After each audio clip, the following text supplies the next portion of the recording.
Today's reflection is from the book of Timothy, chapter 3, verses 1 to 15. Today is March 14, 2021, Sunday.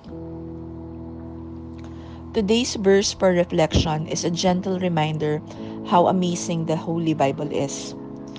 Yes, the verse speaks of gentle instructions how to conduct oneself if one wants to be an overseer. But beyond the detailed instructions, it just speaks so much of how God has thought about everything.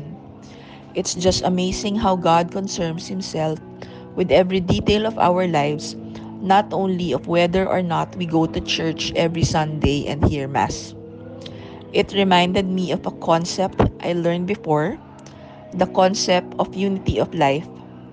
It reminded me how we cannot compartmentalize God in one area and conduct ourselves differently in other areas of our lives. As Christians, we need to reflect Jesus Christ in how we conduct ourselves and most especially how we deal with others. I read somewhere that for some people, we are the only Bible they will ever read. In some modification of that thought, it might be worth to give it a thought that whether other people see Jesus when they encounter us. It's a good thought to meditate and contemplate on. Unity of life is such a beautiful concept as to how we let Jesus in other areas of our lives, most especially in areas where other people can easily relate to. We just never know when another soul may need to see Jesus through us.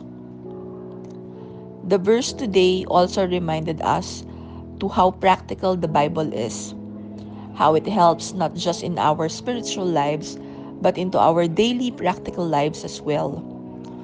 God has brought it to a level we can all relate to.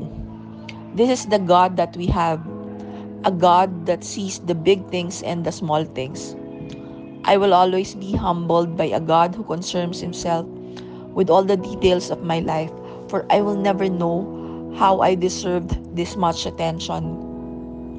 And as always, it always comes back to love. A love that transcends the supernatural and spills over to the practical. And I will always be thankful and in awe. Thank you very much and have a good Sunday, everyone.